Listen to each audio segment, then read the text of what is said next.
Students, आपको का slide नजर आ रहा है? जी सर, आ रहा है नजर। ठीक है, ये अभी तक रिक्वेस्ट आ रहा है अभी तक।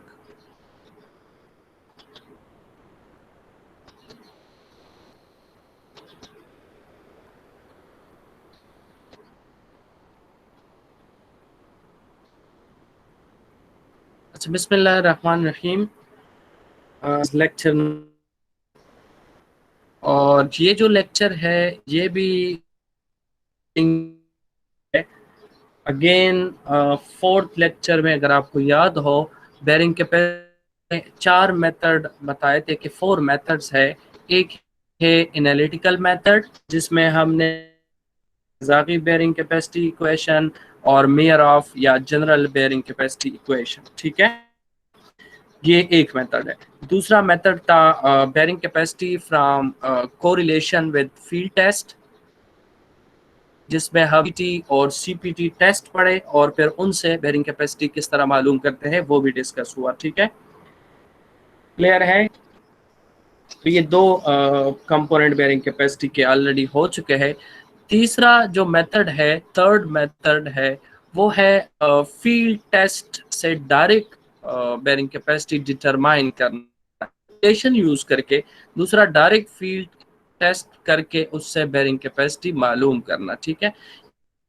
उसी तरह बिल्कुल आप डायरेक्ट तो नहीं कह सकते, इसको सेमी डायरेक्ट मेथड कहते हैं। सेमी डायरेक्ट इसलिए कि इसमें प्लेट यूज करते हैं अमूमन, और वो फाउंडेशन के बराबर नहीं है, स्केल छोटा है, कम है, तो इस वजह से इसको सेमी डायरेक्ट कह सकते हैं, ठीक है, क्लियर है? तो लेक्चर है, इसमें एक है इसका टाइटल है bearing capacity from plate load test and building code, ठीक है, bearing capacity from plate load test, building code. इस लेक्चर के जो कंटेंट्स है, इसमें सबसे लोड टेस्ट डिटेल से डिस्कस करना है। सबसे पहले प्लेट लोड टेस्ट है क्या चीज, किस तरह परफॉर्म करते हैं, कौन कौन से इक्विपमेंट है, किस तरह लोड अप्लाई करते हैं, इसके रिजल्ट किस तरह आते हैं, ठीक है, और फाउंडेशन के लिए बेरिंग किस तरह निकालेंगे, किस तरह मालूम करेंगे, ये चीजें इसमें डिस्कस होगी अबाउट प्लेट लोड टेस्ट, ठीक है।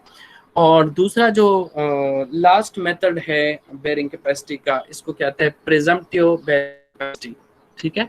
तो इसके साथ शैलो फाउंडेशन के मेथड्स कंप्लीट हो जाएंगे इस लेक्चर के साथ, ठीक है। बेरिंग कैपेसिटी असल में बेरिंग कैपेसिटी है, डायरेक्ट वैल्यू कोड में गिवन है कि अगर इस किस्म है तो उसके लिए आप ये बेरिंग कैपेसिटी यूज कर सकते हैं।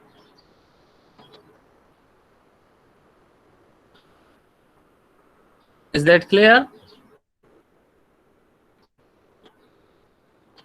Yes, yes sir. Sir. Yes, sir. So let's start plate load test. सबसे पहले ये जो इंट्रोडक्टरी स्लाइड पे आपको पिक्चर नजर आ रहा है, ये चीज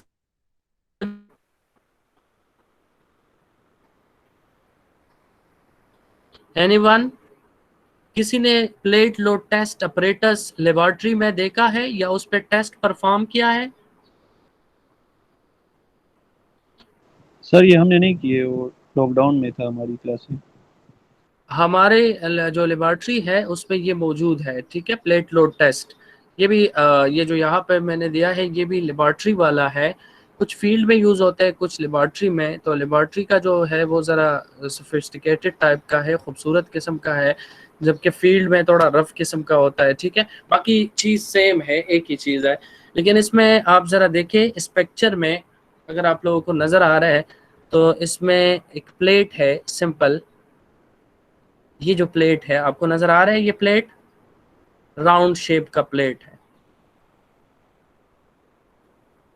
ठीक है, और इसके ऊपर ये हाइड्रोलिक जेक रखा हुआ है। इस जेक को यहाँ से प्रेशर के जरिए फोर्स या प्रेशर अप्लाई करते हैं, ठीक है, इस पंप के जरिए, ठीक है।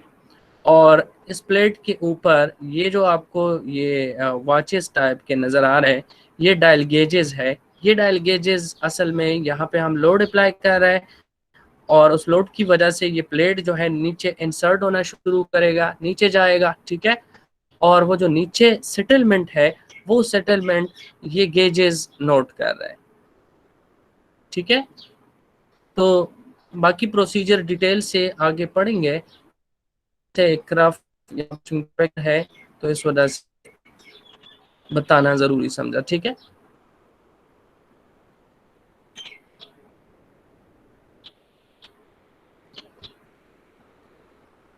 सो फर्स्ट ऑफ ऑल पूरा नाम जो है प्लेट लोड टेस्ट है, ठीक है। Plate load test is a field test for determining the ultimate bearing capacity of soil and the likely settlement under a given load. Is that clear? Ultimate bearing capacity और settlement मालूम करने के लिए ये एक field test है जो data है। This test is very popular for selection and design of shallow foundation. Shallow foundation के लिए ये टेस्ट जो है ये बहुत ज़्यादा मशहूर। इसके अलावा इसी किस्म का एक टेस्ट है डीप फाउंडेशन के लिए भी, ठीक है। उसको फिर कहते हैं pile load test. This is plate load test and that one is pile load test. Pile load test deep foundation के लिए, ठीक है। मिड टर्म से पहले वाला जो कोर्स है ये सर शैलो फाउंडेशन है, तो इस वजह तरफ प्लेट लोड डिस्कस कर रहे हैं, ठीक है। हो सकता है मिड के बाद आपके डीप फाउंडेशंस हैं तो उसमें हो सकता है पाइल लोड टेस्ट भी हो, ठीक है। क्लियर है? Yes sir. Yes sir.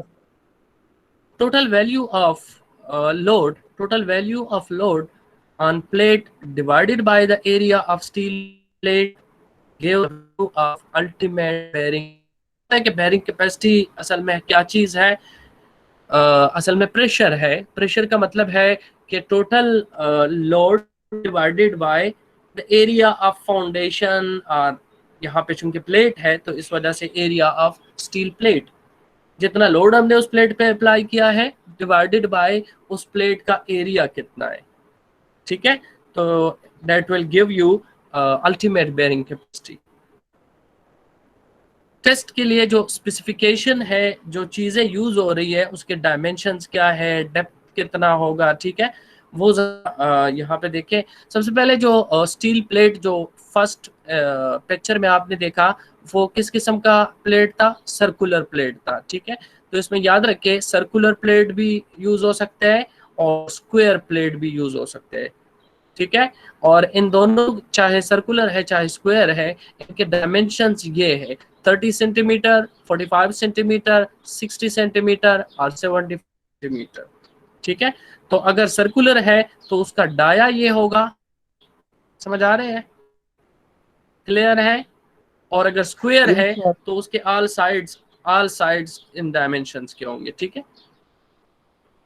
अच्छा, इसमें जो छोटे प्लेट्स है अमूमन 30 सेंटीमीटर ये आयल के लिए ज्यादातर यूज होता है, ठीक है। जबकि बड़े प्लेट जो 75 है या 6, ठीक है। सबसे पहले जब आपने ये टेस्ट परफॉर्म करना हो तो क्या करेंगे? बन रही है जिसके लिए आप बेयरिंग कैपेसिटी मालूम करना चाहते हैं, वहां पे आप साइट में उसी जगह पे आप टेस्ट परफॉर्म करेंगे। तो क्या करेंगे? सबसे पहले उस जगह में आप एक डिच बनाएंगे, पिट बनाएंगे, ठीक है। और उस पिट का जो डेप्थ होगा वो डेप्थ कितना होगा? फाउंडेशन के बराबर होगा। अगर आप कहते हैं कि मुझे डिजाइन से पहले डेप्थ ऑफ फाउंडेशन पता नहीं है, तो ये एक्सपीरियंस से पता चलता है कि जब आप डिजाइन करते हैं किसी खास एरिया तो आपको या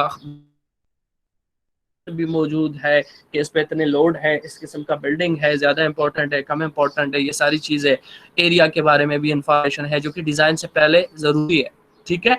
उसके बाद जाते हैं एरिया में कुछ टेस्ट परफॉर्म कर सैंपल कलेक्ट करते हैं, ठीक है। तो उसमें लेट सपोज आप प्लेट लोड टेस्ट परफॉर्म करते हैं तो आपको रफ आइडिया है कि मेरा जो फाउंडेशन वो 3 फीट है या 4 फीट है या 5 फीट है, जितना भी है, तो उसके मुताबिक आपने भी उतने डेप्थ तक जो है वो एक्सकेवेट, ठीक है।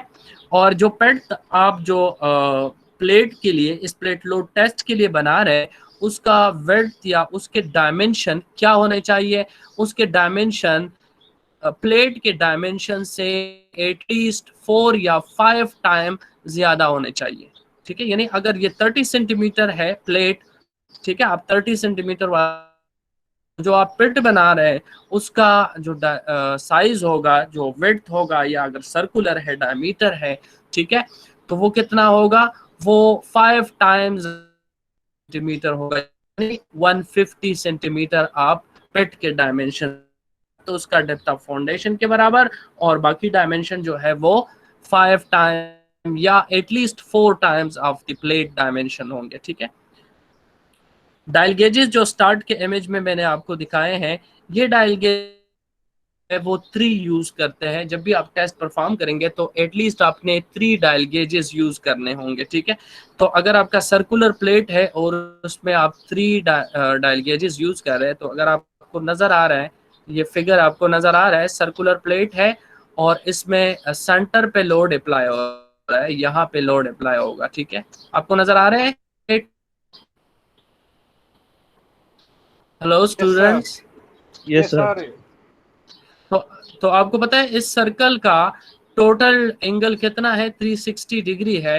तो आपके पास 3 डायल गेजेस है, तो 3 डायल गेजेस को ऐसे ही जगहों पे लगाएं कि इक्वल इक्वल एरिया एक एक डायल गेज कवर कर सके। तो एक तो इस प्लेट का जो ये रेडियस है, इस रेडियस के सेंटर में लगाएंगे, यानी लगाएंगे, ठीक है। इसी लाइन पे तीनों होंगे। और फिर दूसरा कहाँ पे होगा? दूसरा ऐसी जगह पे लगाएं कि इस पहले वाले और तीसरे वाले के दरमियान का जो फासला है या जो एंगल है वो इक्वल हो। तो अगर आपको ये डॉट नजर आ रहे हैं, तो ये डॉट सारे आपस में इनके दरमियान कितना कितना एंगल बन रहा है? 120 120। Is that clear? ये एंगल सारे कितने हैं? 120 120। 60 को अगर हम 3 पे डिवाइड करें तो क्या बनेगा? 121 गेज लगाएंगे। अगर आप 3 यूज कर रहे हैं तो अकॉर्डिंगली फिर उसको 360 को 4 पे डिवाइड करें तो फिर 90 डिग्री पे आप एक एक गेज लगाएंगे। क्लियर है ये चीज?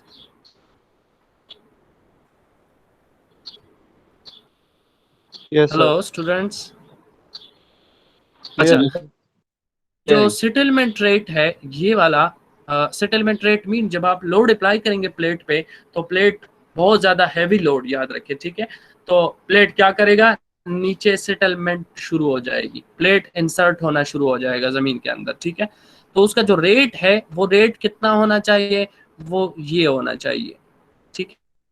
2 मिलीमीटर स्लो रेट से आप अप्लाई करेंगे कि 1 घंटे में क्वार्टर मिलीमीटर यानी 0.25 मिलीमीटर वो सेटल होना चाहिए, ठीक है। स्लोली स्लोली आप लोड अप्लाई कर रहे हैं। Is that clear? ये असल में सेटलमेंट रेट या लोड इंटेंसिटी या लोड एप्लीकेशन रेट, ये दोनों एक ही चीज है।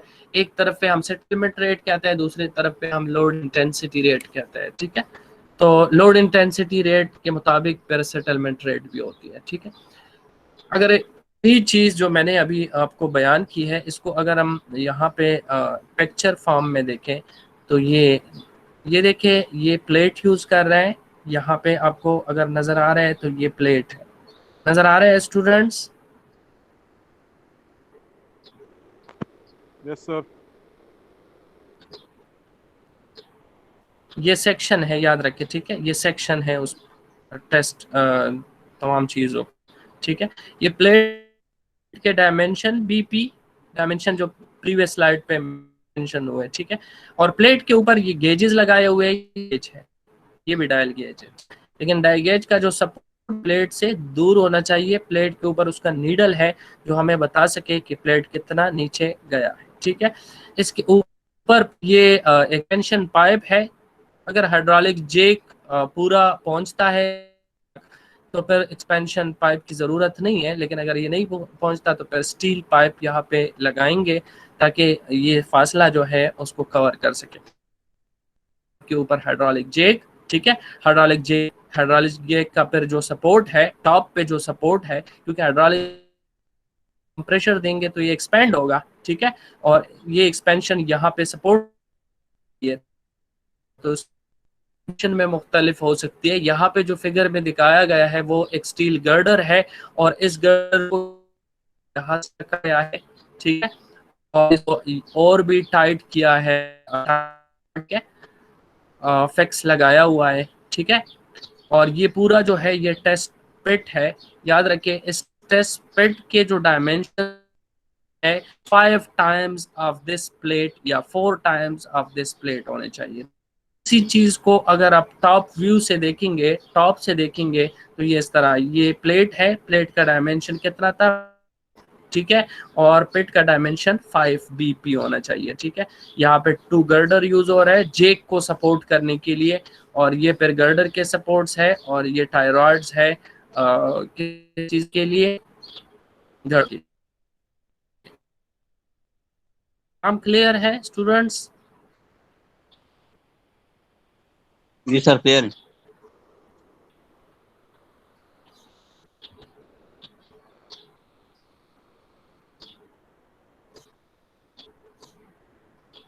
अच्छा, तो इसमें मेथड जिस तरह मैंने कहा कि लोड मुख्तलिफ तरीकों से अप्लाई कर सकते हैं, ठीक है।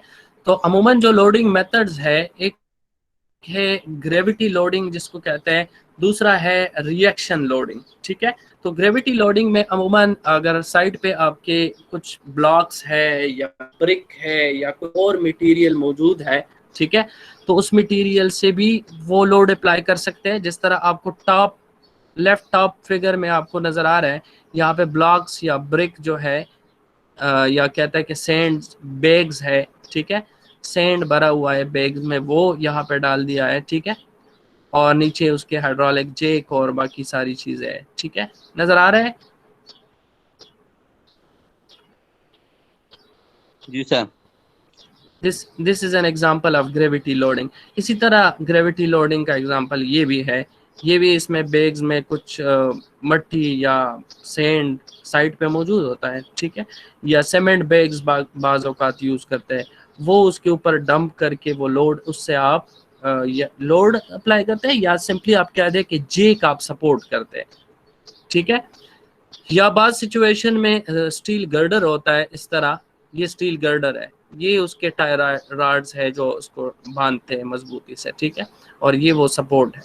तो इस किस्म के गर्डर भी यूज हो सकते हैं। हैवी गर्डर है ताकि ये जो जेक है ये एक्सपेंड होगा तो ये उसको सपोर्ट करेगा, ठीक है, ऊपर से ये सपोर्ट करेगा, नीचे पर जाएगा तो नीचे सेटलमेंट होगी। Is that clear? इसी जी तरह सर बाज क्लियर है। जगहों पे ट्रसेस यूज होते हैं, इसी जेक को सपोर्ट करने के लिए ट्रस भी यूज होता है। तो ये लोडिंग मेथड है, ग्रेविटी लोडिंग यूज होता है या रिएक्शन लोड यूज होता है, ठीक है। तो रिएक्शन पे 2 तरीकों से है, रिएक्शन गर्डर है, इंकर गर्डर कहते हैं, या रिएक्शन मेथड है, ठीक है। हम जाते हैं प्रोसीजर की तरफ के प्रोसीजर किस तरह है, स्टेप बाय स्टेप इसका प्रोसीजर जरा गौर से देखें। सबसे पहले पेट एक्सकवेट करना है of size not less than 4 to 5 times the size of pit, which I have already explained. Bottom of the pit should with the level of the foundation. पिट आपने बनाना है जिसके डायमेंशंस, जिसके sides 4 to 5 times of the plate के हों, ठीक है। और इसके अलावा जो टर्म है यानी कितने डेप्थ तक आपने जाना है, फाउंडेशन लेवल तक आपने जाना है, फाउंडेशन होगा वहां तक आपने जाना है, वहां तक आपने पेट जो है वो एक्सकेवेट करना है, ठीक है। फर्स्ट स्टेप ये है।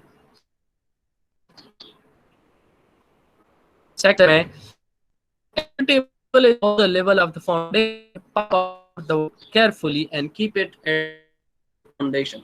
अगर वाटर टेबल जो है वो फाउंडेशन लेवल से ऊपर है, बाज़ जगहों में होता है, तो फिर आप क्या करेंगे, फिर पेट में पानी जमा होगा, ठीक।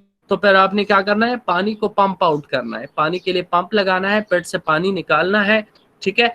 और पानी साइड से भी निकालना है ताकि वाटर टेबल थोड़ा थोड़ा लोअर हो जाए, और कितना लोअर हो जाए कि फाउंडेशन लेवल तक आ जाए, ठीक है। A suitable size of plate is selected for the test. जिस तरह मैंने पहले कहा कि normally a plate of size 30 centimeter is used in sandy soil and a larger size in clay soils. ठीक है। Then the ground should be level and the plate should be seated over the ground. फिर जहाँ पे आप plate रखेंगे वो जगह बिल्कुल लेवल होना चाहिए, ठीक है। और जो प्लेट है वो उस पर बिल्कुल फिक्स आना चाहिए। अगर वो लेवल है और उस पर फिक्स है तो फिर उसके बाद आप एक्चुअल टेस्ट आप शुरू कर सकते हैं। Is that clear?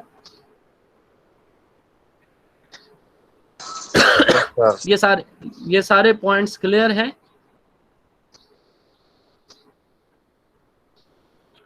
सो जब आप ग्राउंड को लेवल करते हैं तो फिर उसके बाद भी जो वहाँ पे जो सरफेस पे सॉइल है वो थोड़ा लूज किस्म का होता है, क्योंकि जब आप एक्सकवेशन करते हैं तो उस वजह से वो लूज हो जाता है, ठीक है। तो फिर भी उसको ज़रा लेवल करते हैं, उसको ज़रा वो क्या कहते हैं, रेमिंग कहते हैं कि क्या, उससे थोड़ा सा आहिस्ता स्लोली सा रेम करते हैं, और फिर उसके बाद प्लेट रखते हैं और प्लेट पे सीटिंग लोड अप्लाई करते हैं। सीटिंग लोड का जो रेट है वो इतना है 70 ग्राम पर centimetre square. Is first applied and released after some time. थोड़े से वक्त के लिए उसको अप्लाई करते हैं और फिर रिलीज करते हैं, ठीक है। तो इससे वो प्लेट जो है, so a higher load is next placed on the plate and settlements are recorded by means of the dial gauges, ठीक है। फिर उसके बाद आप लोड, एक्चुअल जो लोड है, सीटिंग के बाद आप एक्चुअल लोड अप्लाई करना शुरू करते हैं, ठीक है। एक्चुअल लोडिंग किस तरह अप्लाई करते हैं?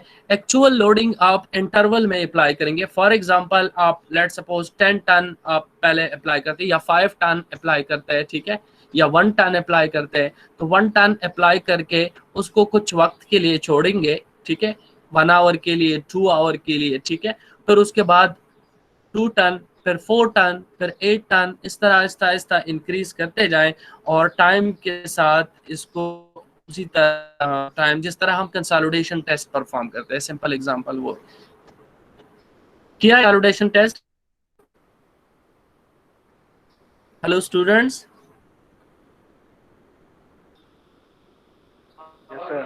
Hello student. तो कंसोलिडेशन टेस्ट की तरह लोड अप्लाई करके उसको कुछ वक्त के, यानी कुछ थोड़ा सा टाइम दे, उसको भी देते हैं, ठीक है।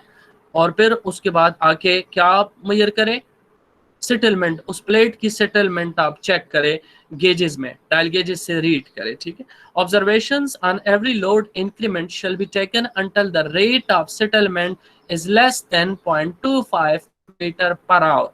ये एक क्राइटेरिया है कि आपने ऑब्जर्वेशन कब तक लेना है, जब तक जो रेट ऑफ सेटलमेंट है वो कितने तक आ जाए, 0.25 मिलीमीटर पर आवर तक आ जाए। तो उस वक्त तक आपने ऑब्जर्वेशन लेना है। 0.25 मिलीमीटर तक आ जाए सेटलमेंट, तो फिर उसको आप ये जब आप स्टार्ट में लोड अप्लाई करेंगे तो स्टार्ट में सेटलमेंट का रेट ज़्यादा होगा, ठीक है। फिर उसके बाद जब और लोड अप्लाई करते हैं तो फिर आहिस्ता आहिस्ता सेटलमेंट का रेट कम होना शुरू हो जाएगा, ठीक है। तो जब 0.25 मिलीमीटर पे आ जाएगा तो फिर वहाँ पे आप टेस्ट को स्टॉप कर। और सेटलमेंट आपने किस तरह रिकॉर्ड करना है? The average of the settlements recorded by 2 or 3 dial gauges shall be taken as the settlement of the plate for each of the load increments, ठीक है। तीनों गेजेस जो 3 आपने लगाए हैं या 4 लगाए हैं, उन तीनों या चारों गेजेस में आप सेटलमेंट नोट करेंगे और फिर उनका एवरेज निकाल के ये सेटलमेंट आपने फाइंड आउट करना है। अगर 1 घंटे में यहाँ तक पहुँच गया तो यहाँ पे भी टेस्ट स्टॉप करते हैं, ठीक है। दूसरा क्राइटेरिया ये है, the test should continue until a total settlement of 2.5 centimetre. 2.5 centimetre mean 1 inch या 25 मिलीमीटर, ठीक है। समझ आ रहा है? जी सर, आ रहे हैं। जब टोटल सेटलमेंट कितना हो जाए, 25 मिलीमीटर या 1 इंच, जो कि मैंने आपको पहले तिरजागी और मेयराफ में बताया था कि ये इक्वेशंस कितने सेटलमेंट के लिए बने हैं, 25 मिलीमीटर। तो स्पीटी के इक्वेशंस जो हम यूज कर रहे हैं कोरिलेशंस, वो भी 25 मिलीमीटर के लिए बने। समझ आ रही है? तो हम जितने भी मेथड है बेरिंग कैपेसिटी के, उसके लिए स्टैंडर्ड क्या है, 25 मिलीमीटर सेटलमेंट। अगर कहीं पे मेंशन नहीं है कि इतना सेटलमेंट है, ये याद रखिए, गौर से सुने, अगर कहीं पे मेंशन नहीं है कि हमने इतना सेटलमेंट अलाउ करना है, तो फिर ये एज्यूम्ड है कि कितना सेटलमेंट अलाउड है, 25 मिलीमीटर, क्योंकि ये सारे क्राइटेरियाज बेस्ड है 25 मिलीमीटर सेटलमेंट पे। ठीक है, तो अगर पहला कंडीशन हमारा यह है कि हमारा rate of settlement 0.25 millimetre per hour तक पहुंच जाए तो टेस्ट को स्टॉप करें। दूसरा क्राइटेरिया यह है कि टोटल सेटलमेंट जो उस प्लेट की है वो 25 मिलीमीटर तक पहुंच जाए तो फिर भी आप टेस्ट को स्टॉप करें, आपका टेस्ट कंप्लीट हो गया। ठीक है, तीसरा क्राइटेरिया ये है, और लास्ट सेंटेंस देखिए, और the settlement eight which the soil fails whichever is earlier is obtained। ठीक है, या जो फाउंडेशन जो है वो फेल हो जाए। फेल का मतलब है कि धड़ाम करके बहुत ज्यादा 25 से ज्यादा बैठ जाए। समझ आ रही है? क्लियर है? लोड अप्लाई करने से जल्दी वो जो सेटलमेंट है वो पहले 12 मिलीमीटर था, अब डायरेक्ट 50-60 मिलीमीटर पे पहुंच गया, तो इसको कहता है फेल हो गया। या डायरेक्ट बहुत ज्यादा नीचे गया तो ये फेल हो गया। ठीक है, तो या तो फेल हो गया सॉइल, या 25 मिलीमीटर सेटलमेंट हो गई टोटल प्लेट की, और या रेट जो है 0.25 मिलीमीटर पर आवर तक पहुंच गया। Is that clear? जी सर क्लियर। तो ये एंड पॉइंट है प्लेट लोड टेस्ट का। फिर जो डेटा आता है उस डेटा को आपने प्लॉट करना है। डेटा किस तरह होगा? ये डेटा होगा, ये यहाँ पे देखें, ये ग्राफ आप लोगों को नजर आ रहा है स्टूडेंट्स? ग्राफ नजर आ रहा है? Yes sir. This sir is ये रीडिंग हम ऑन द हर एक्स। घंटे बाद लेंगे? ये रीडिंग हम हर घंटे बाद रीडिंग लेंगे कि नहीं? जिस तरह कंसोलिडेशन टेस्ट में अब लेते हैं टाइम, उसको डबल करते हैं। पहले घंटे बाद, फिर दूसरा 2 घंटे बाद, फिर तीसरा 4 घंटे बाद, फिर 8 घंटे बाद, इस तरह रीडिंग लेते हैं। ठीक है, क्लियर ठीक है है? अगर आप घंटों से शुरू करते हैं, घंटे से शुरू कर घंटे पे, फिर दूसरा रीडिंग 1 घंटा बाद, फिर 2 घंटे बाद, एंड सो ऑन। ये प्रोसीजर है इसका, जिस तरह कंसोलिडेशन का प्रोसीजर है। साथ में लोड भी इंक्रीज करते हैं। ठीक है, डबल भी कर सकते हैं, लोड डबल करे। ठीक है, तो फिर जो टेस्ट का जो रिजल्ट स्टार्ट करते हैं, ग्राफ बनाते हैं। याद रखिए जो सेटलमेंट वाले ग्राफ होते हैं, हमेशा जो सेटलमेंट है वो, तो आपको पता है कि ग्राउंड लेवल से नीचे जाता है चीज। सेटलमेंट का मतलब है ग्राउंड लेवल से नीचे जाना। ठीक है, सेटलमेंट के ग्राफ को हम रिवर्स ऑर्डर में प्लॉट करते हैं। तो इसका जो एक्सेस है, वाई एक्सेस है, ये वाई एक्सेस का जीरो यहाँ से शुरू हो और नीचे की तरफ ये इंक्रीज हो रहा है। क्लियर है? जी सर क्लियर है। एक्स एक्सेस, रिक्वेस्ट सेव कर एक्स एक्सेस पे प्लेट बेरिंग प्रेशर है। ठीक है, प्लेट याद रखिए, प्लेट प्रेशर। और इसी तरह वाई एक्सिस पे प्लेट सेटलमेंट। फाउंडेशन के ये नहीं है, के लिए है। ये जो डेटा हमने लिया है ये प्लेट के लिए लिया है। ठीक है, तो अमूमन अगर प्लेट का हम इलास्टिसिटी देखना चाहते हैं तो कितने पे देखेंगे? यहाँ पे लेट्स सपोज 25 मिलीमीटर क्या है, 25 मिलीमीटर सेटलमेंट है। तो 25 मिलीमीटर सेटलमेंट के ऊपर इस तरह एक लाइन ड्रॉ करके इस 25 मिलीमीटर को ऊपर शिफ्ट करें, तो यहाँ पे जो बेरिंग कैपेसिटी की वैल्यू होगी वो वैल्यू प्लेट की बेरिंग कैपेसिटी होगी। ठीक है, अलाउेबल बेरिंग कैपेसिटी। अलाउेबल इसलिए है कि इस पे 25 मिलीमीटर तक सेटलमेंट हो रहा है। ठीक है,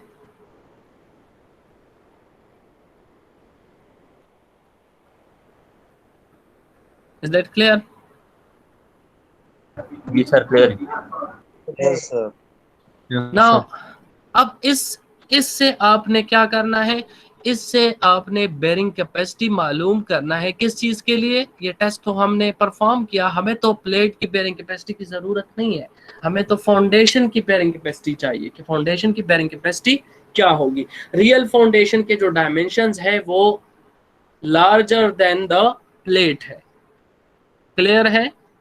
जरा गौर से सुने, वो लार्जर देन द प्लेट है, तो इस वजह से ये जो बेरिंग कैपेसिटी आई है ये तो प्लेट की बेरिंग कैपेसिटी है, ये फाउंडेशन की बेरिंग कैपेसिटी नहीं है। इसको आप फाउंडेशन की बेरिंग कैपेसिटी में कन्वर्ट कर सकते हैं। किस तरह कन्वर्ट करेंगे? इसके लिए सैंड के लिए डिफरेंट फार्मूलाज है और क्ले के लिए डिफरेंट फार्मूलाज। ठीक है, ये फार्मूले कोई इतने एनालिटिकल फार्मूलाज नहीं है, ये सिंपल अंडरस्टैंडिंग बेस है। ये सबसे पहले क्लेई सॉइल है, जरा गौर से सुने। क्लेई सॉइल को कोहेसिव सॉइल भी कहते हैं। कोहेसिव सॉइल का मतलब है कि उसमें फ्रिक्शन एंगल 0 डिग्री है। समझ आ रहा है क्या 0 डिग्री है? Friction angle.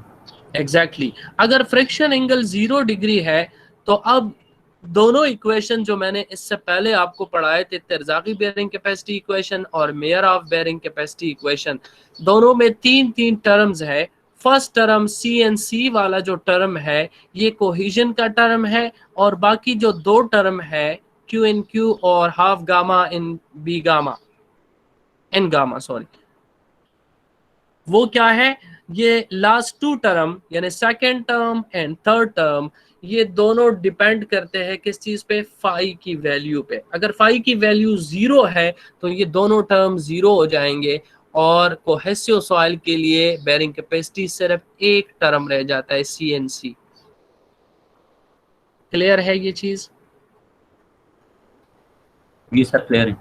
इसी तरह अगर सैंड है, प्योर सैंड है, ठीक है, जिसमें फिर क्या चीज नहीं होगा? कोहिजन नहीं होगा। तो कोहिजन नहीं होगा तो फिर उसके लिए फर्स्ट टर्म 0 हो जाएगा, जिसपे हमने एक न्यूमेरिकल भी सोल्व किया था।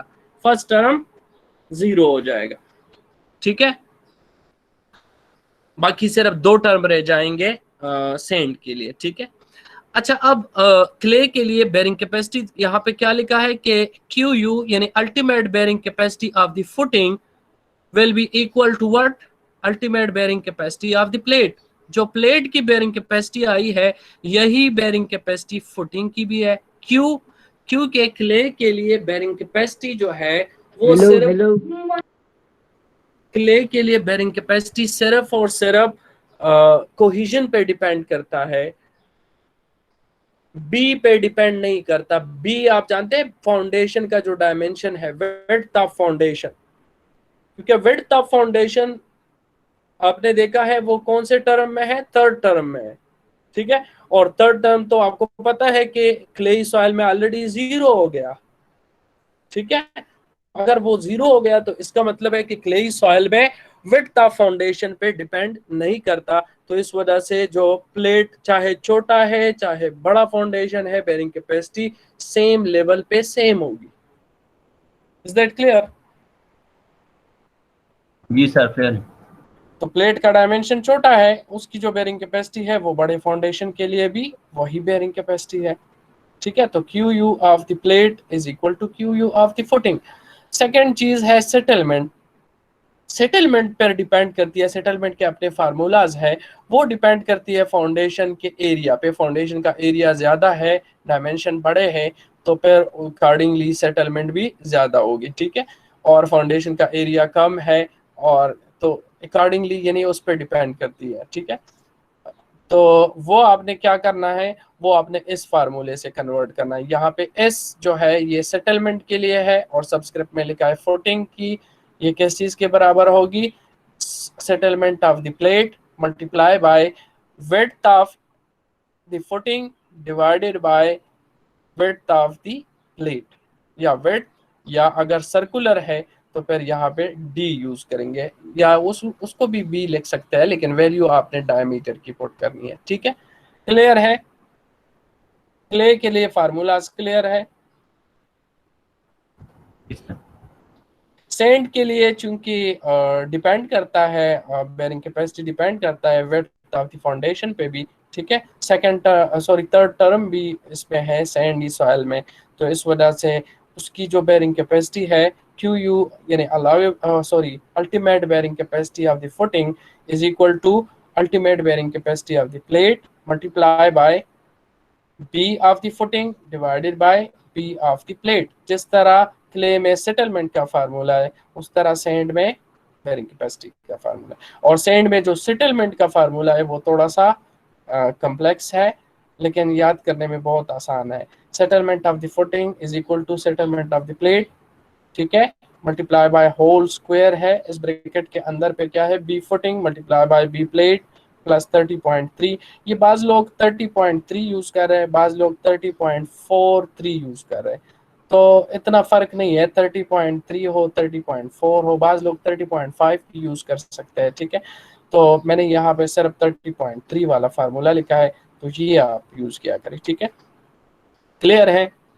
इससे आप सेटलमेंट ऑफ द फुटिंग मालूम कर सकते हैं। Is that clear? जी सर। Yes sir. ये फार्मूले यूज करना बहुत आसान है, इसमें कोई मुश्किल चीज नहीं है।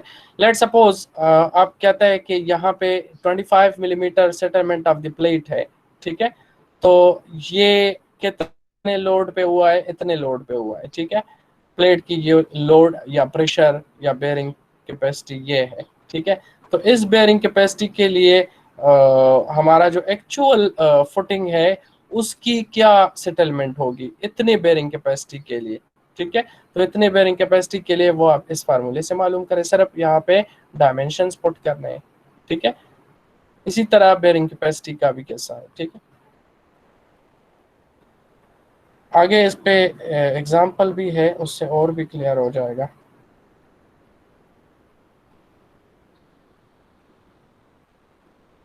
अच्छा ये याद रखिए, मैंने जितने भी न्यूमेरिकल प्रॉब्लम सॉल्व किए हैं मैंने कोशिश किया है हर एक न्यूमेरिकल प्रॉब्लम में कुछ चीजें पहले से, ठीक है, समझ आ रहा है।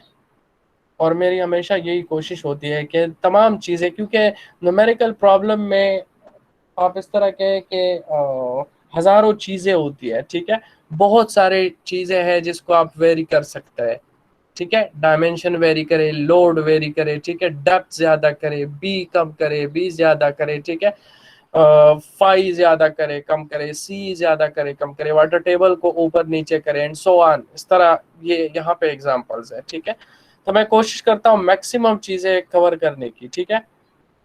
बाज़ औक़ात आपको अलाउएबल लोड मांगता है, बाज़ औक़ात अलाउएबल बेयरिंग कैपेसिटी रिक्वायर्ड होता है, बाज़ औक़ात लिखा होता है कि मैक्सिमम जो सेटलमेंट है वो इतना हम अलाउ करते हैं, 30 मिलीमीटर अलाउ करते हैं, बाज़ औक़ात कहते हैं 40 मिलीमीटर अलाउ करते हैं, जबकि आपके फार्मूले अगर नहीं कहा गया है तो फिर आपको पता है कि आपके फार्मूले 25 मिलीमीटर के लिए है, ठीक है। क्लियर है ये सारी चीज़ें? जी सर। तो यहाँ पे जो न्यूमेरिकल प्रॉब्लम्स है उसमें भी इसी तरह मैंने एक कुछ चीज़ें नई डाली है, और वो चीज़ें सिर्फ प्लेट लोड टेस्ट से रिलेटेड नहीं है, वो बेयरिंग कैपेसिटी के जितने भी प्रॉब्लम है, जो भी मेथड है, वो उन तमाम चीज़ों से रिलेटेड है, ठीक है। तो इस टेस्ट के जो एडवांटेजेस है, number 1 is time saving in cost saving, ठीक है। The second is no vehicle required, इसके लिए कोई व्हीकल जिस तरह एसपीटी के लिए या सीपीटी के लिए रिक्वायर्ड होता है। On site evaluation of test results, direct test करते हैं, डायरेक्ट ऑन साइट हम डिटरमाइन करते हैं।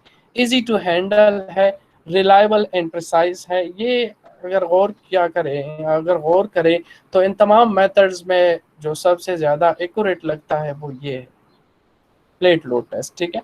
अंडरस्टैंडिंग ऑफ फाउंडेशन बिहेवियर, इससे फाउंडेशन बिहेवियर का भी आपको आइडिया हो जाता है, ठीक। अब इस पे एक न्यूमेरिकल प्रॉब्लम है, ये जरा इसका स्टेटमेंट रीड करते हैं, नजर आ रहे हैं आप लोगों को? जी सर। Yes sir. सर ये टाइम सेविंग तो नहीं है, इसमें बहुत टाइम लगता है। नहीं, बाकी मेथड्स के मुकाबले में ये टाइम सेविंग है। जिस तरह अगर हम खैर सीपीटी के मुकाबले में तो नहीं है, लेकिन इस पीटी के मुकाबले में भी टाइम सेविंग है, और इसके अलावा अगर हम बेरिंग कैपेसिटी इक्वेशंस यूज करते हैं तो उनके मुकाबले में भी ये टाइम सेविंग है। क्योंकि बेरिंग कैपेसिटी इक्वेशन जब आप यूज करते हैं तो उसके लिए आप साइट पे जाएंगे, वहां से सैंपल कलेक्ट करेंगे, लेबोरेटरी में लाएंगे, फिर उस पर सारे टेस्ट परफॉर्म करेंगे, क्लासिफिकेशन और सी और 5 फाइंड करके, फिर उसके बाद कैलकुलेशन होगी, बड़े बड़े इक्वेशंस आपने सोल्व करने हैं, फिर उसके बाद बेरिंग कैपेसिटी आए। Is that clear? तो सिर्फ एक सीपीटी है जो हम कह सकते हैं कि उस पर टाइम कम लगता है, बाकी जितने भी मेथड्स हैं वो सारे इससे ज्यादा टाइम लेते हैं। ठीक है? ठीक है सर। अच्छा, स्टेटमेंट देख के, plate load test perform on a uniform deposit of sand है, ठीक है, and the following observations were recorded. एक प्लेट लोड टेस्ट परफॉर्म किया है, और ये जो वाइट टेबल आपको नजर आ रहा है ये रिजल्ट या ऑब्जर्वेशन नोट किए गए हैं, ठीक है। इसमें इन ऑब्जर्वेशन में जरा देखें, इनमें यहाँ पे लोड लिखा है और उसके साथ यूनिट लिखा है। यूनिट क्या है? Ton per square metre. ये अमूमन लोड लिखते हैं, लेकिन ये लोड नहीं होता। ये क्या चीज है? ये प्रेशर है, जिसको हम बेरिंग कैपेसिटी भी कह सकते हैं, जो ग्राफ में एक्स एक्सेस पे हम प्लॉट करते हैं, लेकिन अमूमन लिखते लोड है, ठीक है। तो इसको आपने समझना है, क्योंकि ये प्रेशर है। टन लोड का यूनिट है, डिवाइडेड बाय स्क्वायर मीटर, तो लोड डिवाइडेड बाय एरिया से क्या चीज आ जाता है? प्रेशर, ठीक है। और दूसरा क्या चीज है? सेटलमेंट है मिलीमीटर में, ठीक है। यानी इन्होंने 5 टन का load 5 ton per square metre apply किया, तो उस पर सेटलमेंट कितनी थी? 4.5, ठीक है। उसको कुछ वक्त के लिए छोड़ दिया, फिर उसको इंक्रीज किया, यानी डबल किया, 10 मिलीमीटर कर दिया, ठीक है। फिर उससे 8.5, फिर उसको और 10 और 8 किया, 30 पे 31.3 मिलीमीटर सेटलमेंट। इस तरह 40 पे, 50 पे, 60 पे ये डेटा नोट किया, ठीक है। क्लियर है? डेटा क्लियर है? Yes sir. अच्छा, the size of the plate was 30 centimetre by 30 centimetre. इसका मतलब है 30 बाय 30 का मतलब है कि ये स्क्वायर प्लेट है, ठीक है। और 30 सेंटीमीटर मैंने पहले भी कहा था कि सैंड में अमूमन 30 सेंटीमीटर यूज करते हैं, ठीक है। अच्छा, अब आपसे क्या मांग रहा है, जरा गौर करें। सबसे पहले आपको कहता है कि plot the load settlement curve. जो कर्व मैंने आपको दिखाई थी वो पहले आप वो प्लॉट करें। वो तो आप प्लॉट कर सकते हैं ना इस डेटा से। हेलो स्टूडेंट्स, इस डेटा को आप प्लॉट कर सकते हैं एक्सेल में। इसको कॉपी करके एक्सेल में डाल दे, एक कॉलम सर। ये और एक कॉलम ये, ठीक है। और फिर इंसर्ट चार्ट, और फिर चार्ट में एक्स एक्सेस पे ये डेटा लोड वाला और वाई एक्सेस पे सेटलमेंट वाला, ठीक है। तो आपका चार्ट जो है वो बाय डिफॉल्ट इस तरह आएगा कि जो आपका वाई एक्सेस है वो 0 नीचे होगा, ऊपर इंक्रीज होगा, ठीक है। तो आप उस वाई एक्सेस पे क्लिक करें, उसका एक्सेस जो है एडिट करें, और इसकी वैल्यूज वहां पे एक ऑप्शन होगा इन रिवर्स ऑर्डर करें, ठीक है। जब इसको इन रिवर्स करेंगे तो फिर ग्राफ आपका बिल्कुल इसी तरह बन जाएगा जिस तरह मैंने पहले दिखाया था। ये इस किस्म का ग्राफ बन जाएगा, ठीक है। आगे है भी इसका ग्राफ, ठीक है। दूसरा क्या कहता है? And determine the safe load on a footing. ये जरा गौर से सुने। Determine the safe load on a footing 1.5 metre by 1.5 meter if the settlement is not to exceed 40 millimeter. Is that clear? असल क्वेश्चन ये है कि सेफ लोड मालूम करें। अच्छा, अब सेफ लोड का क्या मतलब है? सेफ लोड का मतलब है safe bearing capacity. Safe bearing capacity का मतलब है अलाउेबल बेयरिंग कैपेसिटी, ठीक है। और हमें फाउंडेशन के डायमेंशंस भी गिवन है। एक्चुअल फाउंडेशन कितना है? 1.5 metre by 1.5 metre square foundation है। और यहाँ पे सेटलमेंट कितना अलाउ करते हैं हम? 40 मिलीमीटर अलाउ करते हैं। समझ गए? सारी चीजें समझ गए? अच्छा, डेटा देके सिर्फ वहां से चीजें कॉपी करते हैं, यानी स्टेटमेंट से चीजें कॉपी करते हैं, और गिवन डेटा में जो जो चीजें गिवन है वो लिखते हैं। एक तो हमें ये टेबल गिवन है, ये टेस्ट डेटा है, ठीक है। ये भी आपने लिखना है कि द गिवन टेबल या the table in the problem, ठीक है, वो भी गिवन है। साइज ऑफ प्लेट, जो प्लेट यूज किया है वो 30 बाय 30 सेंटीमीटर है, तो उसमें बी प्लेट कितना है, 30 सेंटीमीटर या 0.3 मीटर या 300 मिलीमीटर। ठीक है, फुटिंग साइज कितना है, 1.5 बाय 1.5 मीटर, यानी बी फुटिंग कितना है, 1.5 मीटर। ठीक है, और फुटिंग सेटलमेंट या यहाँ पे अलाउेबल सेटलमेंट भी आप लिख सकते हैं, वो कितना है, एस फुटिंग 40 मिलीमीटर है। ठीक है, रिक्वायर्ड क्या है, लोड सेटलमेंट कर्व रिक्वायर्ड है और सेफ लोड या allowable load on footing. Is that clear? Yes, sir. जी सर। सोल्यूशन की तरफ आते हैं, तो सोल्यूशन में सबसे पहले हमें चूंकि सेटलमेंट गिवन है और डायमेंशंस प्लेट के भी गिवन है और फुटिंग के भी गिवन है, तो हम सेटलमेंट के फार्मूले से शुरू करते हैं। समझ आ रही है? और ये सेंड है, तो आपने सेंड वाला सेटलमेंट वाला फार्मूला उठाना है, उसको यहाँ पे लिख दे। ये देखे, सेंड का जो सेटलमेंट का फार्मूला मैंने आपको पहले बताया, वो यही फार्मूला है, इसको मैंने लिख दिया। और इसमें इस फुटिंग जो है वो, इस प्रॉब्लम में सॉरी, यहाँ पे स्टेटमेंट में 40 नहीं 50 मिलीमीटर, कितना है, 50 मिलीमीटर। स्टेटमेंट में 40 के बजाय ये 50 करते हैं इसको। ठीक है, ये अपने नोट्स में आपके पास मौजूद मिली। ठीक है, ये ठीक है सर। तो इसमें इस जो जो चीजें आपको मालूम है वो इसमें पुट करें। एस 50, ठीक है, एस प्लेट मालूम नहीं है, बी फुटिंग मालूम है 150 है, 150 क्या है, सेंटीमीटर है, 1.5 मीटर है तो 150 सेंटीमीटर। बी प्लेट कितना है, वो भी सेंटीमीटर में 30 सेंटीमीटर और 30.3 इस फार्मूले में है। ठीक है, इसी तरह यहाँ पे भी वो वैल्यूज पुट करें, ये कैलकुलेशन करें, ऊपर वाला कैलकुलेशन, नीचे वाला कैलकुलेशन। ठीक है, ये 150 मैंने क्यों लिखा, क्योंकि ये वाला मैं सेंटीमीटर में पुट कर रहा हूँ, नीचे भी सेंटीमीटर में, ये भी सेंटीमीटर में। यहाँ पे मैंने मिलीमीटर में लिखा है, क्यों लिखा है, क्योंकि ऊपर जो सेंटीमीटर सेंटीमीटर आ रहे हैं वो नीचे वाले सेंटीमीटर सेंटीमीटर से कैंसिल हो जाएंगे, तो यहाँ से कोई यूनिट नहीं बच रहा है। ठीक है, तो इस वजह से इस 50 पे इसका कोई इफेक्ट नहीं है। Is that clear? जी सर। हेलो स्टूडेंट्स, अगर इफेक्ट होता तो फिर यहाँ पे जो अगर यहाँ पे मैंने मिलीमीटर लिखा है तो फिर यहाँ पे भी उसको मिलीमीटर में लिखते हैं। ठीक है, या यहाँ पे सेंटीमीटर में लिखा है तो फिर 50 को भी सेंटीमीटर में कन्वर्ट कर दे। ठीक है, लेकिन चूंकि इफेक्ट नहीं है तो आंसर भी मिलीमीटर में आना चाहिए, तो यहाँ मिलीमीटर और यहाँ पे सेंटीमीटर लिख दिया। ठीक है, इसको सॉल्व किया स्टेप बाय स्टेप, ऊपर से ये आ गया, नीचे ये आ गया, इसको डिवाइड करें, फिर स्क्वायर लें, तो इससे एक डायमेंशन लेस नंबर आ जाएगा 2.8, इसके साथ कोई यूनिट नहीं है। इस plate multiply by 2.8 is equal to 50 millimetre. ठीक है, तो 2.8 से 50 डिवाइड करें तो आपके पास इस प्लेट यानी सेटलमेंट ऑफ प्लेट आ जाएगी which is 18 millimetre. Is that clear? Settlement of plate is 18 millimetre. अब इसको छोड़े और आ जाए दूसरा जो आपसे रिक्वायर्ड था, वो क्या चीज रिक्वायर्ड था कि प्लॉट करें इस डेटा को, तो उस डेटा को मैंने प्लॉट किया एक्सेल में, तो इस किस्म का ग्राफ बन गया। बियरिंग प्रेशर या bearing capacity ton per square metre x access पे नजर आ रहा है आप लोगों को Yes, sir. Students?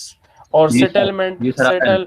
Settlement of the plate in millimetre. ये याद रखिए, ये ग्राफ प्लेट के लिए है, फाउंडेशन के लिए नहीं है। ठीक है, और सेटलमेंट वाई एक्सेस पे है और रिवर्स ऑर्डर, यानी जीरो शुरू हो रहा है, नीचे की तरफ बढ़ रहा है। ये मैंने प्लॉट किया तो इस तरह बन गया।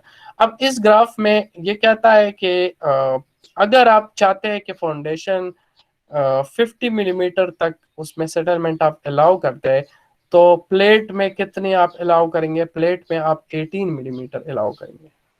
समझ आ रहा है? 50 मिलीमीटर हम एक्चुअल फाउंडेशन में अलाउ करते हैं, तो यही इसी के बराबर प्लेट में कितना अलाउ करेंगे, 18 मिलीमीटर। Is that clear? तो 18 मिलीमीटर इस ग्राफ में आप मालूम करें कि 18 मिलीमीटर कहाँ आपको रेड एरो 18 मिलीमीटर पे मैंने ये हॉरिजॉन्टल लाइन ड्रा किया, ठीक है। और इस हॉरिजॉन्टल लाइन को वर्टिकल पे कन्वर्ट करें तो मुझे 18 मिलीमीटर प्लेट की सेटलमेंट के लिए bearing capacity of the plate मिल जाएगी which is 20 ton per square metre,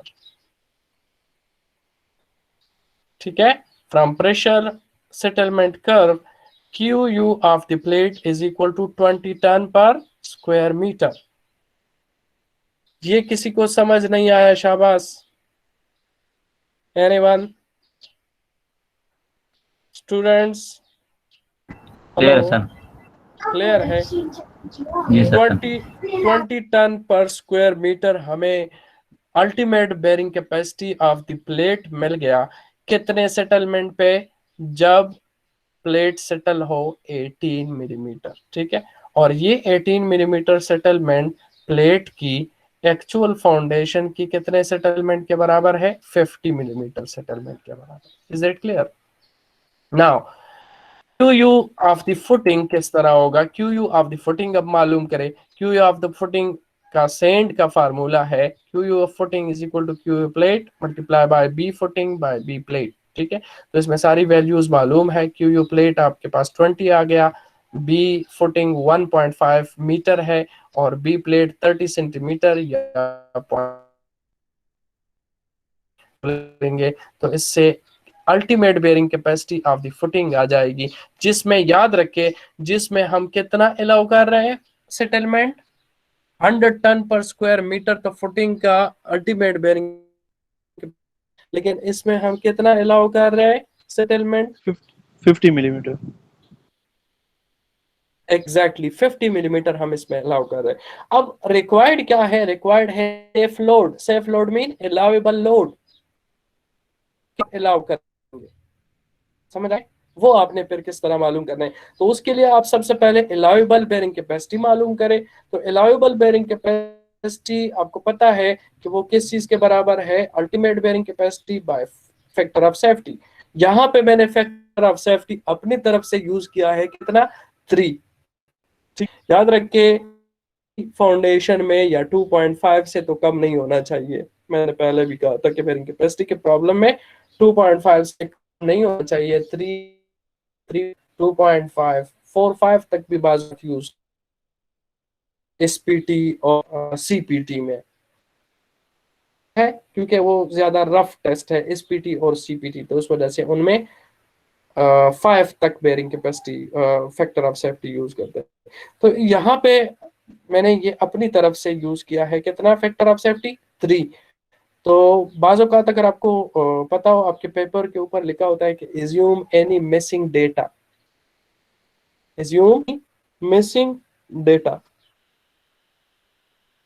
उसका यही मतलब होता है कि न्यूमेरिकल प्रॉब्लम में बाज़ चीजें ऐसी होती है, टीचर चाहता है कि उसकी वैल्यू आप क्या रखेंगे, क्या आप लेंगे, वो ये देख, ठीक है।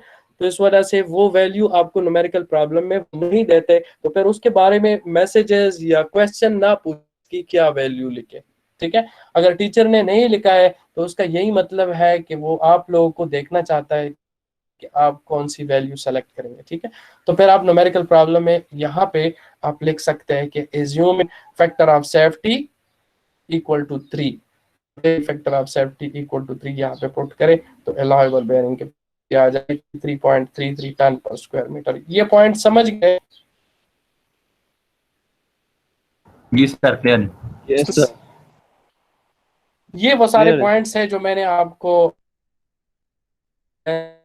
ये ऐसे पॉइंट्स हैं जो प्लेट लोड टेस्ट से रिलेटेड नहीं है, तमाम प्रॉब्लम से रिलेटेड है, ठीक है। एक फैक्टर ऑफ सेफ्टी वाली बात होगी, दूसरा सेफ लोड कहा गया है क्वेश्चन में, क्या, या अलाउएबल लोड कहा गया है, या सेटलमेंट को कम ज्यादा किया है। तो ये चीजें, सारी चीजें मैंने कोशिश की है यहाँ पे डाल दूं, ठीक है।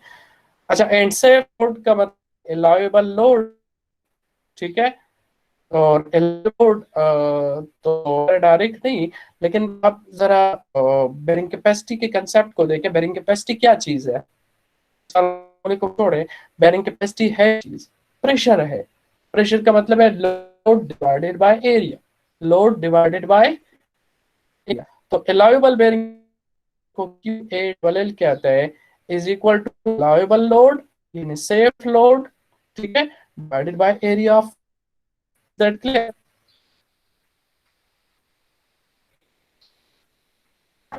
जी सर, क्लियर है, क्लियर। ये जो अलाउएबल लोड है ये बुक्स में हम उस तरह कैपिटल Q लिखते हैं के लिए, फिर कैपिटल Q और A या ALL, ठीक है। So this allowable load divided by area of footing. So इस फार्मूले से allowable load will be equal to Q allowable यानी allowable bearing capacity multiply by area of footing, ठीक है। क्लियर है? अब रियल फुटिंग की तरफ आ जाए तो allowable load is equal to allowable bearing capacity for the real footing multiply by area of the real footing. Area of the real footing is 1.5 meter by 1.5 meter. Metre इस metre square के साथ cancel हो जाएंगे, बाकी सारे number आप multiply करें तो इससे 75 और यूनिट क्या है? टन। तो यानी 75 टन लोड आप अप्लाई कर सकते हैं किस चीज पे? इस फाउंडेशन पे। ये अलाउएबल है, ये सेफ है, इस पे फेल नहीं होगा। लेकिन ये याद रखे कि आपने सेटलमेंट कितना अलाउ किया है। किसी ने मुझसे व्हाट्सएप पे मैसेजेस में पूछा था कि अगर हम सेटलमेंट ज्यादा अलाउ करते हैं तो बेरिंग कैपेसिटी क्या होनी चाहिए? इसी तरह कोई क्वेश्चन था। सुन रहे हैं स्टूडेंट्स? ठीक है सर, वो जितनी सेटलमेंट ज्यादा होगी उतना लोड भी ज्यादा आएगा। जितनी हम सेटलमेंट ज्यादा अलाउ करते हैं, हम 50 मिलीमीटर अलाउ करते हैं तो 50 मिलीमीटर पे हम कितना लोड अप्लाई कर सकते हैं? 75 अप्लाई कर सकते हैं। मैं आपको कहता हूं कि अगर हम लेट सपोज 25 मिलीमीटर अलाउ करते हैं, समझ आ रहा है? इसी प्रॉब्लम में अगर 25 मिलीमीटर, मैं कहता हूं कि 25 मिलीमीटर से ज्यादा सेटलमेंट नहीं होना चाहिए क्योंकि बहुत ज्यादा इंपॉर्टेंट स्ट्रक्चर है, इंपॉर्टेंट बिल्डिंग है। तो फिर उस केस में अलाउएबल लोड या अलाउएबल बेयरिंग कैपेसिटी फिर उस केस में क्या आएगी? आपका क्या ख्याल है? इससे ज्यादा आएगा या कम? 38 तक आएगा। नहीं, 38 तो डायरेक्ट नहीं कह सकते, लेकिन इससे कम आएगा। समझ आ रहे हैं? इससे बेयरिंग कैपेसिटी फिर कम आएगा, इससे फिर अलाउएबल लोड कम आएगा, यानी फिर उस पे हम ज्यादा लोड अलाउ नहीं करते, ज्यादा लोड अप्लाई ना करें, वरना 25 से सेटलमेंट ज्यादा हो जाएगा। Is that clear? ये क्वेश्चन था, ये किसी ने आपके दोस्तों में से किसी ने ये क्वेश्चन पूछा था तो मैं यहाँ पे क्लियर करवाना चाहता था, ठीक है। नाउ लास्ट टॉपिक जो कैपेसिटी के हवाले से है वो है प्रिजम्पटिव बेयरिंग कैपेसिटी, ठीक है। So the law stipulates values of allowable soil pressure to use when designing foundations. आपको पता है कि हर सिटी में डिजाइनर्स होते हैं जिनका एक्सपीरियंस है, वो डेली बेसिस पे फाउंडेशन डिजाइन करते हैं, मुख्तलिफ एरियाज उनको सब पता है कि यहाँ की बेयरिंग कैपेसिटी ऑलमोस्ट इस रेंज में है, यहाँ की बेयरिंग कैपेसिटी इस रेंज में है, या इस किस्म की सॉइल की बेयरिंग कैपेसिटी ये होती है, इस किस्म की सॉइल की बेयरिंग कैपेसिटी ये होती है, ठीक है। तो उस बेस पे वो जो एक्सपीरियंस बंदे हैं फिर क्या करते हैं? बिल्डिंग कोड्स बनाते हैं, ठीक है, जिस तरह पाकिस्तान बिल्डिंग कोड है, ठीक है। तो उस बिल्डिंग कोड में मुख्तलिफ वैल्यूज वो देते हैं कि अगर इस किस्म का सॉइल है तो उसकी बेयरिंग कैपेसिटी इस रेंज से लेके यहाँ तक उसकी वैल्यू यूज करे, ठीक है। तो अगर ज्यादा इंपॉर्टेंट स्ट्रक्चर नहीं है, ज्यादा एनालिसिस के लिए पैसे और टाइम भी नहीं है, ठीक है, तो फिर आप क्या कर सकते हैं? वो जो कोड्स की वैल्यूज है उन वैल्यूज पे बेस करके आप एक रफ एस्टिमेट या रफ डिजाइन कर सकते हैं, ठीक है। तो वो जो वैल्यूज है उनको क्या कहते हैं? उनको प्रिजम्पटिव बेयरिंग कैपेसिटी कहते हैं। क्लियर है? Yes, sir. Values, these values are usually based on years of experience, although in some cases they are simply used from the building code of another city, ठीक है। Values such as these are also found in engineering and building construction handbooks या manuals जो होते हैं उन manuals या hand books में जो फील्ड पे लोग काम करते हैं उनके पास मैनुअल होता है या हैंड बुक्स होते हैं, उनमें भी ये वैल्यूज गिवन होती है, क्योंकि डिजाइनर का जो डेटा आता है वो फील्ड पे चेक करते हैं, तो उनको आइडिया होना चाहिए कि इस एरिया में रेंज ये है, डिजाइन में कुछ ज्यादा चेंजेस है, तो फिर उसको पता चल जाएगा कि डिजाइन कैलकुलेशन में कुछ प्रॉब्लम है या डिजाइन में कुछ प्रॉब्लम। ठीक है, क्लियर है? These arbitrary pressure are often termed as presumptive bearing capacity या presumptive pressures। ठीक है, major drawbacks to the use of presumptive solvers are that they don't affect the depth of footing, size of footing, location of water or potential settlements।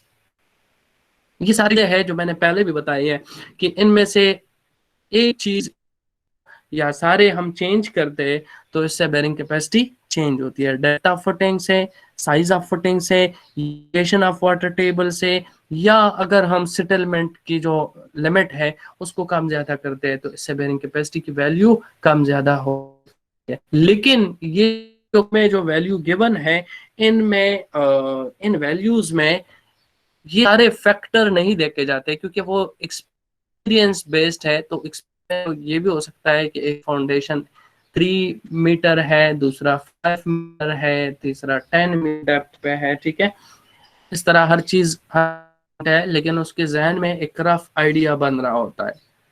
Clear है? और आपको पता है कि हर foundation, हर building के लिए स्पेसिफिक फाउंडेशन है, specific condition है। तो इस वजह से इसका मेजर जो ड्रॉबैक है वो ये है कि इसमें ये फैक्टर या इन फैक्टर का जो इफेक्ट है वो शामिल नहीं है। Is that clear? जी सर, क्लियर है। जो वैल्यूज है मुख्तलिफ कोड में जो इंटरनेट यूज होता है, बड़े कोड्स है, ठीक है, वो मैंने एक टेबल कॉपी किया है बाउल से। बाउल्स का बुक मैं शेयर कर चुका हूँ। ये मैक्सिमम चीजें जो मैंने आपको पढ़ाई है ये बाउल्स के बुक से है, कुछ चीजें राजा इमदाद के बुक से है। ठीक है, क्लियर है? ये बेयरिंग कैपेसिटी से रिलेटेड सारी चीजें तकरीबन ये बाउल से, तरजागे बेयरिंग कैपेसिटी इक्वेशन, उसमें कुछ चीजें बराजा इमदाद से थी। ठीक है, मेरा ऑफ बेयरिंग कैपेसिटी इक्वेशन उसमें भी कुछ चीजें बराजा इमदाद से थी। पर SPT, CPT, plate load test और प्रेजेंटिव बेयरिंग कैपेसिटी ये तकरीबन सारे जो है ये बाउल्स के बुक्स है। ये दोनों बुक्स मैंने आपके साथ शेयर किए हैं। इम्पोर्टेंट चीज़ ये है कि आपको बुक पढ़ना आना चाहिए। आप बुक पढ़ें, बुक में चीज़ें रीड करें, उसमें न्यूमेरिकल प्रॉब्लम्स है, एग्जांपल्स है, उसको हल करें। उसमें जो थ्योरी है वो भी बड़े डिटेल बात लिखी है। ठीक है, मैं तो हर चीज़ आपको यहाँ पे कोशिश करता हूँ मैक्सिमम चीज़ें कवर करने की, लेकिन हर चीज़ पर भी कवर नहीं हो सकती इस लिमिटेड। ठीक है, तो इस वजह से मेरी रिकमेंडेशन ये है कि आप बुक फॉलो करें। बाउल्स के बुक में नंबर 4 है bearing capacity of shallow foundation. ठीक है, तो उसमें से मैक्सिमम चीजें हमने यहाँ पे डिस्कस किया। इसमें फाउंडेशन है, यानी अगर क्ले है और वेरी सॉफ्ट है तो इसमें शिकागो 1995 जो कोड है उसमें वैल्यू गिवन है, बाकी कोड्स में नहीं है। ठीक है, क्ले है, सॉफ्ट है, तो उसमें सब कोड गिवन है। शिकागो कहता है कि 75 बेयरिंग कैपेसिटी की वैल्यू जो है यहाँ पे ये क्या है, किलो पास्कल में है। ठीक है, इस बुक वाले ने इन वैल्यूज को पीएसएफ से कन्वर्ट किए किलो पास्कल में। ये बेसिकली वैल्यूज पीएसएफ में थे लेकिन बुक वाले ने किलो पास्कल में कन्वर्ट किया। तो ये 75 और बाकी कोड्स कहते हैं कि 100। इसी तरह तमाम किस्म के सवाल के लिए यहाँ पे एक रफ एस्टिमेट गिवन है। Is that clear? Yes, sir. जी सर, क्लियर है। So this was all for your midterm course. Now, if you have any question, any problem, any ambiguity, so you can ask here. Thank you very much.